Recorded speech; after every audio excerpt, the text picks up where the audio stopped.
Welcome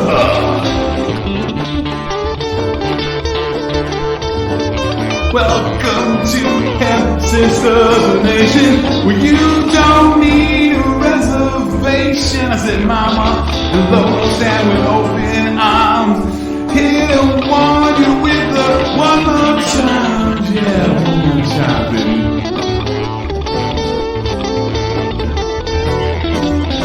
Welcome to the nation. I said, welcome to the nation. Good evening, and welcome to another episode of the Hempy Hour. I will be one of your hosts, Gina Mama Epps, with the ever so lovely and the interruptive Lolo Carter. Together, we have manners and are the Hemp Sisters from Hemp Sisters Nation. Only when we're together. Right. We have much better manners with you guys. Mm-hmm. We're going back to our answering questions, guys. You know, we've had a lot of real solid response from the questions we've been answering recently. So we've gotten a bunch more, and we're just going to take them all in and let's just knock out some questions from our LinkedIn family. Let me pull this one up. We'll put it on the screen. It's kind of there we go. All right, this comes from Mary Ann, and Mary Ann's husband suffers from ulcerative colitis. He takes the steroid Prednisone and also other prescriptions for inflammation. So Mary Ann would like to know if CBD can help her husband. Wow. Yes. Yes. And next question. We don't do it like that, Hemp Sisters. You're going to get the full, giving you all the tea. Thank you, Mary Ann. Oh, yeah, we did have martinis today. You know, time out, Mary Ann. Yeah. Salute. We've been on the martinis for a minute. One or 2 minutes. 1 or 2 minutes. We don't really get to go out anymore. No. So this is our exodus. We're out at the beach with lemons and vodka. Yeah, right? It's like, this is our new bar. Marianne. So Marianne IBS, thank you for your question. Broaden the answer into Crohn's disease as well, because these are the two main forms of inflammatory bowel disease. So they're both conditions that at the end of the day they're categorized with chronic inflammation, and that's of the digestive tract. They do share similarities. There's key differences between the two diseases, but similarities for both ulcerative colitis and Crohn's. Contributing factors that they think are environmental, genetic, inappropriate response by the body's immune system. Environmental would be like diet, right? Sure. We have a lot of people with allergies and other diseases that might trigger something like this. And genetic, of course, our parents give us everything in love, plus some. But the major differences include ulcerative colitis is limited to when the colon is limited to the colon, while Crohn's disease can occur anywhere between the mouth and the anus. Oh, I did not know that. Yeah, anywhere throughout the bed. Yeah, so it's a larger area, obviously. In Crohn's disease, there's healthy parts of the intestine that are then mixed with inflamed areas. Wow. Also, ulcerative colitis, on the other hand, it's a continuous inflammation of the entire colon. The ulcerative colitis only affects the innermost lining of the colon, while Crohn's can occur anywhere in any of the layers of the bowel walls. So it's not just like a specific cellular structure; it's the entire bowel wall. And those. That can be debilitating. It is debilitating. My cousin over time has had about 28 inches of large intestine removed. Yeah. Oh, that's for another day. Oh boy. But symptoms, basically it's like you go through the symptoms and then you have these periods of remission, and that's basically when the symptoms stop. So these are the flares / remission. Okay.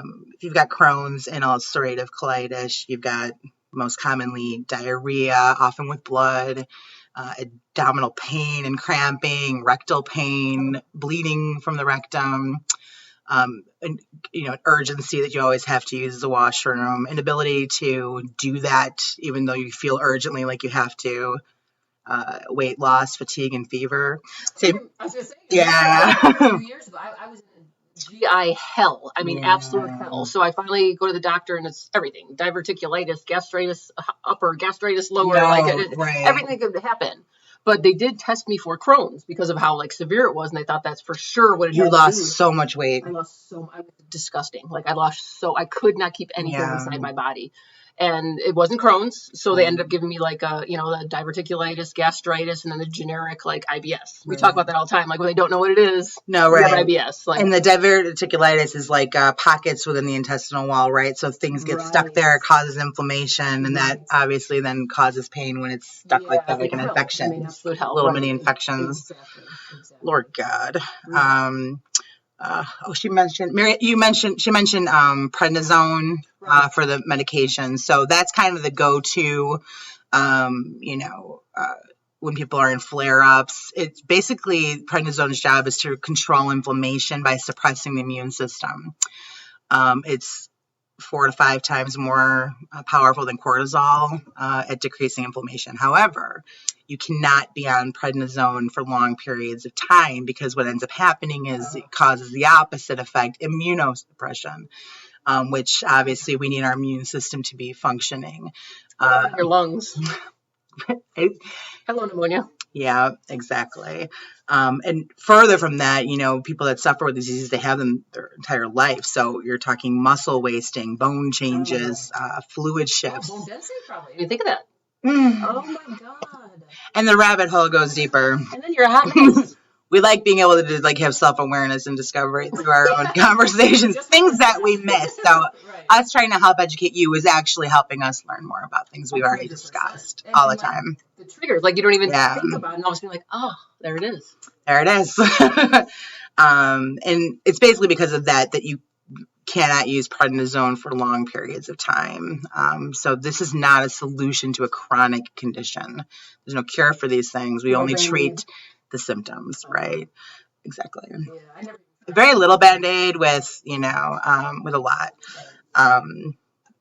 which we'll get into because this also includes pain, right? There was another medication that she mentioned in the question, and it can be used as an alternative, but that medication even has its own restrictions on how long it can be used for. So again, if you're in chronic flares constantly, you're really in a tough spot. There's really only one system that's been recognized to play an important role in the maintenance of your gut and how it, works, and how quickly it responds to disturbances or problems that might be brewing. Gina, what is that system called? Gina! That is the also known as the endocannabinoid system. Oh, yes, to which we are fully equipped with in our body right now. Endo, within, yeah. So this is why, to your question, does CBD work? This is why the answer was starting with a big fat yes, because the ECS is in great is of great interest in management of IBD and disorders of the GI tract, especially.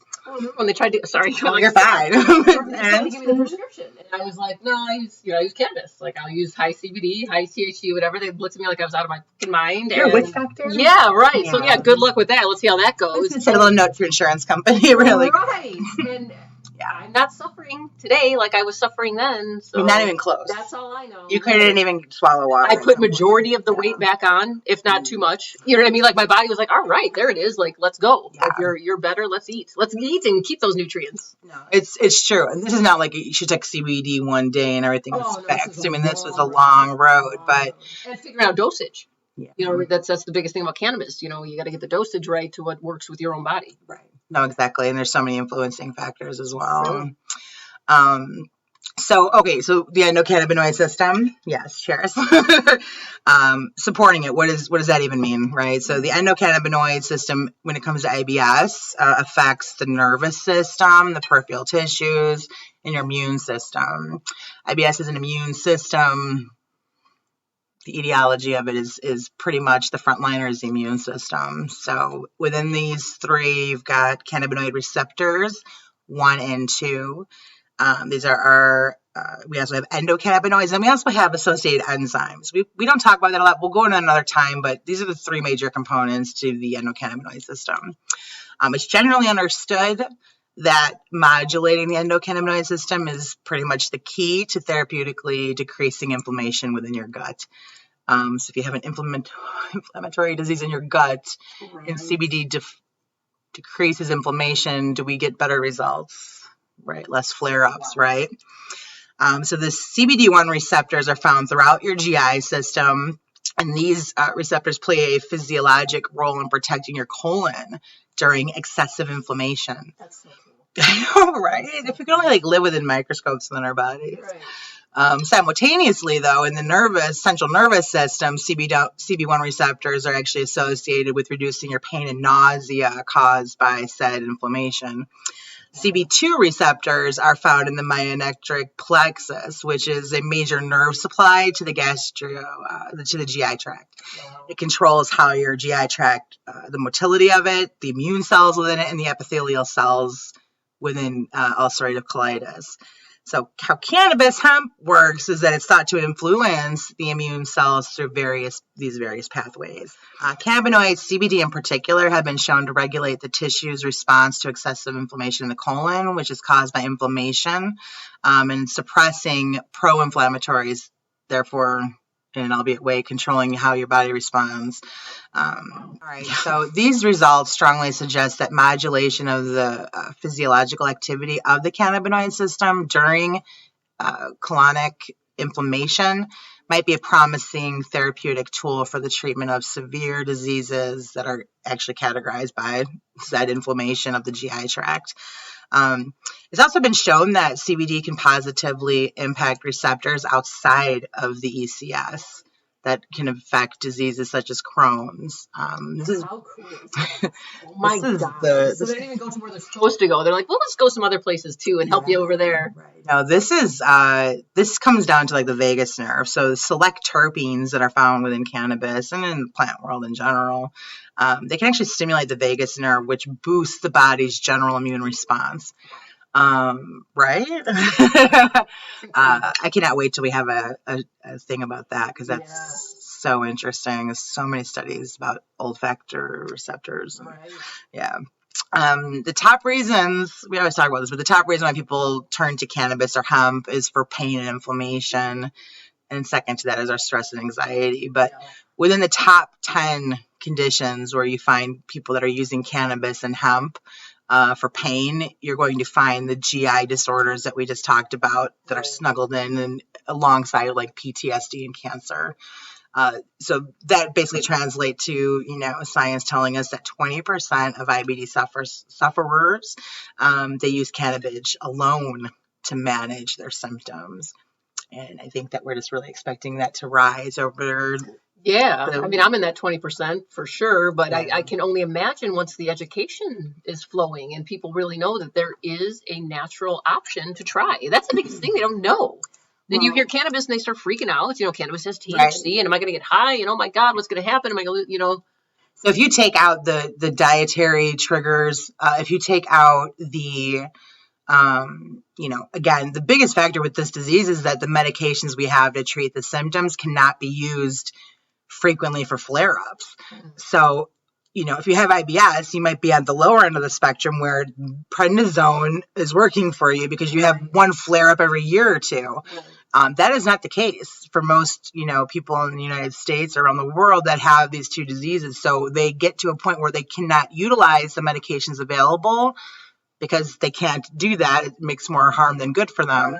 And where do they turn? You just can't suffer out through this, right? My one cousin was on, I think it's called Remcade. Okay. He was taking weekly IV, like chemotherapy, almost he would go in to get IV to try to prevent flare-ups from happening. So, if we can look at cannabis and hemp and the cannabinoids and then working with our system to stop the flare-ups from happening in the first place, so what does that say for IB overall long term? Again, we are constantly stuck with chronic disease, and I say this all the time, with chronic disease, the pharmaceutical industry is going to let you down because you're just treating symptoms, forever. And those side effects don't become a maybe, they become a yes, you know, Right. or definitely. So, yeah. So Marianne, take your bottle of CBD and bring it to your doctor and let them know you start taking it for the inflammation outside of his flares, with the flares. Yeah, and have that, open up the door, have that conversation. And then, maybe your follow-up appointment, you're not using your prednisone anymore, and your full spectrum CBD oil has kept your symptoms under control. And that'd be incredible information for your doctor, because they're not doing these studies. That's not happening yet. So anything we can help anecdotally will absolutely help. Like, I mean, it's crucial to the movement. It's crucial to opening their eyes, and even if it makes them want to do their own research. That's what we want. We're not trying to teach the doctors how to doctor. You know what I mean? We're trying how to work with your doctors. Yeah, the kind of research you do in general for your doctorate degree, however you became a doctor, put that same research into what your patients are telling you is working for them. Yeah. Without the side effects. Right. You have to have the conversation. You have to advocate for yourself. You have to be proactive. We see our doctors mostly when we are in distress. Yeah, when something's wrong. When something's wrong. So they throw all of the medical book at us, and then we go through things until something works for us. Bring cannabis conversation to that. And a doctor, and regarding GI disorders, your doctor is going to have a ton of research to scope through and look from, peer reviewed studies and stuff. There's so much, because again, these are it's really cannabis you always find in like the places where diseases don't have origins, and they just, these odd things, and people are trying that because there's nothing on the books for it for long term. Right. I mean, it's really interesting to follow those studies, and you need to, constantly be proactive with your doctor. Yeah, and again, no one is saying that don't take prescriptions or don't believe your doctor or Western medicine is shit. Like, I mean, we all have opinions, and there's a place for all of it. I learned that myself. I was that person. Fuck doctors, fuck prescriptions, because they ruined my life. But then I had a very serious medical condition where Lo helped me get realistic. I had a bone tumor, and I was not going to the doctor with a growing bone tumor. So there are places for the doctor, as long as you're comfortable enough to talk to the doctor about what's important to you and what you want going inside your body, and how that affects you. So I'd have that conversation. Like, I'm not going on pain pills. I'm not taking Vicodin, and then I can't use the bathroom, and I'm constipated. I'm in excruciating pain to help my pain.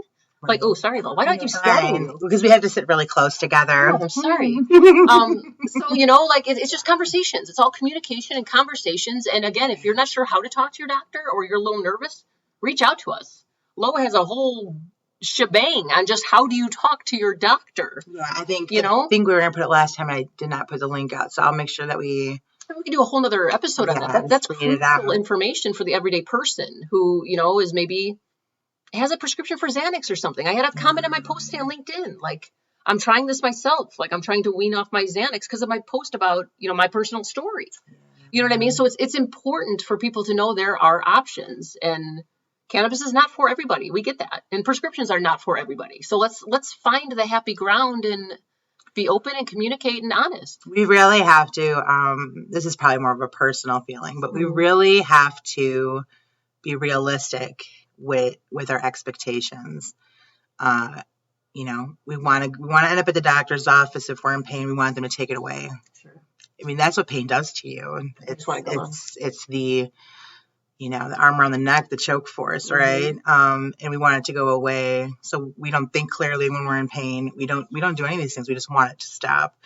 When you have a long-term condition, you have to get out of that mindset, because you also have to live.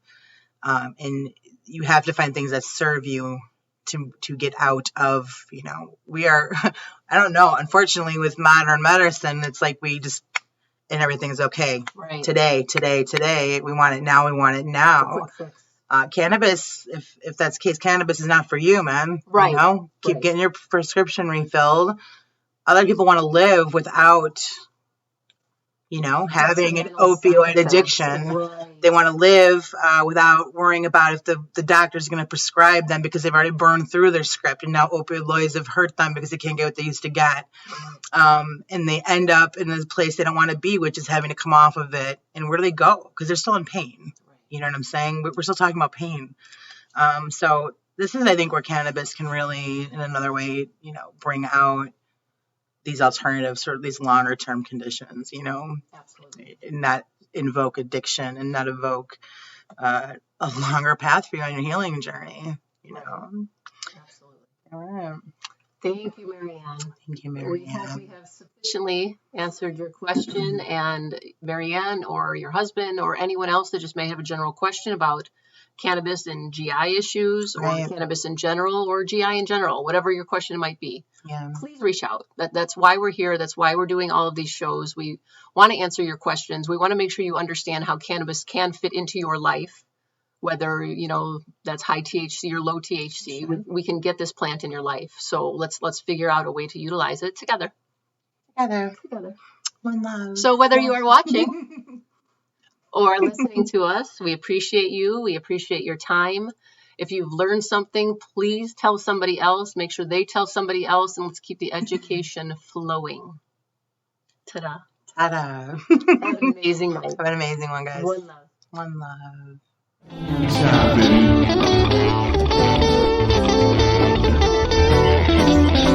Welcome to the nation.